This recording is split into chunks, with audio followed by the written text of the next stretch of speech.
Ain't it funny how love hits you when you least expect it to? Anytime, any place, it can come right out of the blue. I thought it was only made for movie screens. Then you came along and you changed everything. Just one look into your eyes and I knew I was gonna spend my life with you. I promise I'm yours, always and forever. Through the good and the bad, for worse or for better. I wanna be with you for the rest of my days. I promise I love you forever and ever and always.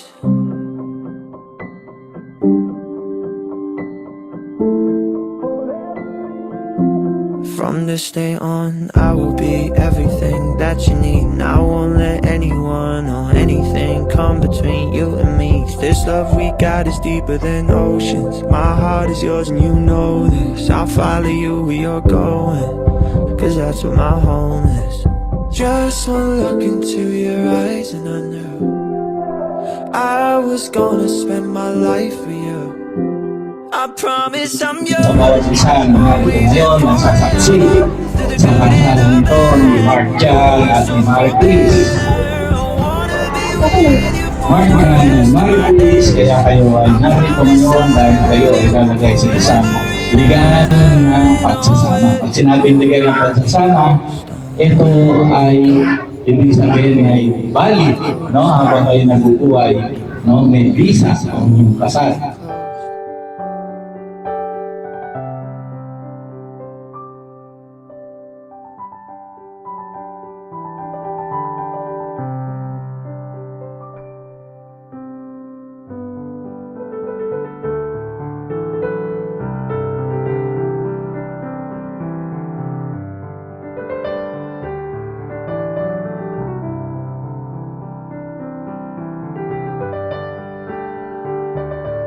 Nagkakilala kami sa isang birthday party ng common friend namin. At the same time, nandun siya kasama yung best friend niya, na best man niya ngayon. At kami naman, nandun ay kain, party, kanta-kanta, yun. Naging crush ko siya, slight. Kasi gusto ko yung genre na kinakanta niya. And then, nagkakilala uli kami. Nagkita uli kami sa mga youth organization, which is napaka-active niya noon, active rin ako. At ayun, hanggang sa lagi na kami magkasama, walang ligaw walang basta na lang, lagi na lang kami magkasama, gano'n. Yung time na yon, dun tungkol sa doon ako nainip sa kanya kasi napakasimple niya. Tapos, doon ko na siya lagi niyaya sa pagkakain niya. Tapos, manonood kami ng amateur, mga gano'n. Wala pang ligaw pero naka-audience na. Naging kami na. Walang ligawan? Kahit walang ligawan. Yun na yun.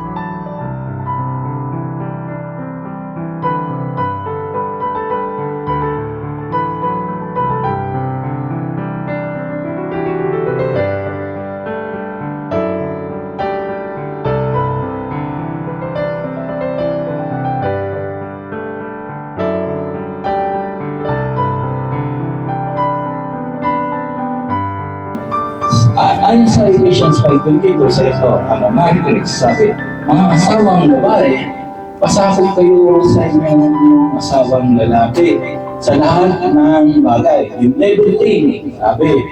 No? Ibig sabihin, pasakot. Hindi lang ngayon, hindi lang bukas. Sa lahat ng bagay, sa lahat ng oras, matuto kang magpasakot. Marcia, di ba yan? Ang ganda, Marcia, pang Bible din talaga. Tuwa siya, pasakot ka, sige ha. Pasakot ka sa inyong asawang lalaki. Sabi, dali yan, Pastor, pasakot lang pala Di ba? Okay yan. Pero, pagpapasakot na walang respect is useless. Submission without respect is useless. Kailangan pagpapasakot na may respeto. May respeto sa iyong asawa.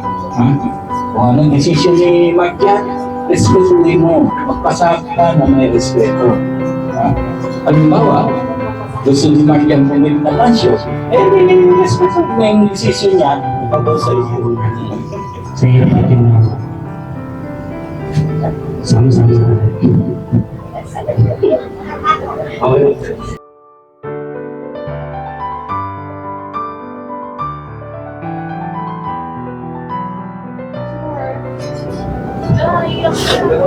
Thank you po sa patience. Alam, hindi biro yung 15 years bago tayo kasal. Tinatong namin sa'yo na simulan sa akin ako, for better or for worse, for thick and thin, sama na tayo.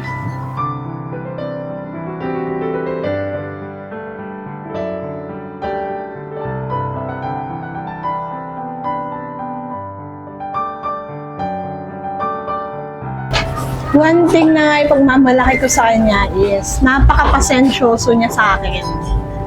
Ang tiyaga niya, kapag may topak ako pa rin yung nasusunod. Pero, hindi niya ako iniiwan. Yan lang, yung pinaka nagustuhan ko sa kanya. Mabait.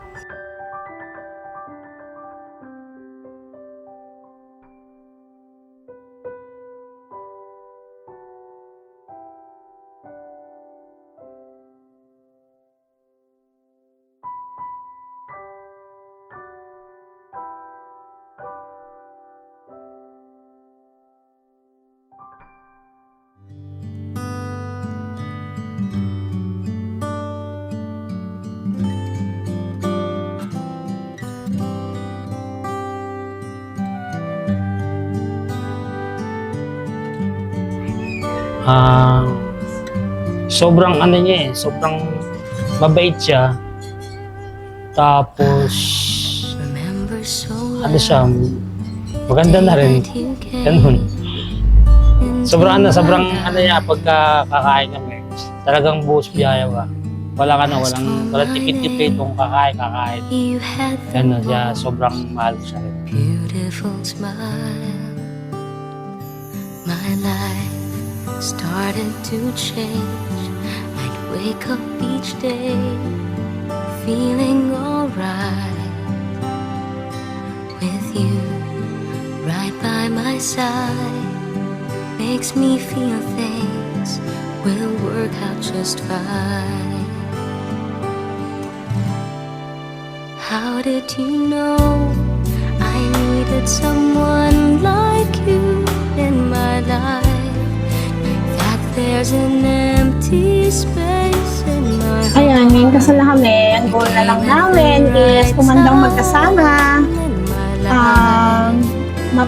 Mapaaral yung mga kids. Basta kahit anong mangyari, magkasama kami. Kasi hindi ko na rin kaya na wala siya ng isang araw. Kasi nakadepende ako sa kanya. Ayun lang. Kaya I love you, Daddy. Thank you.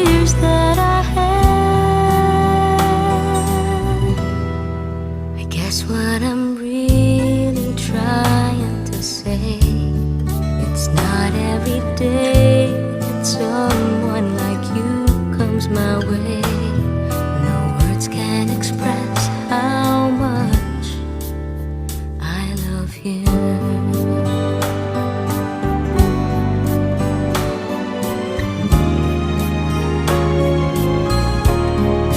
How did you know Ngayon magkasama na kami, I needed someone siguro, like you in ano, my life? sabay kami nagtatanda There's an empty space in my heart. kasama hanggang sa kamatayan. Siguro pagka pag-iwalay sa amin, siguro mahal ka man. Siguro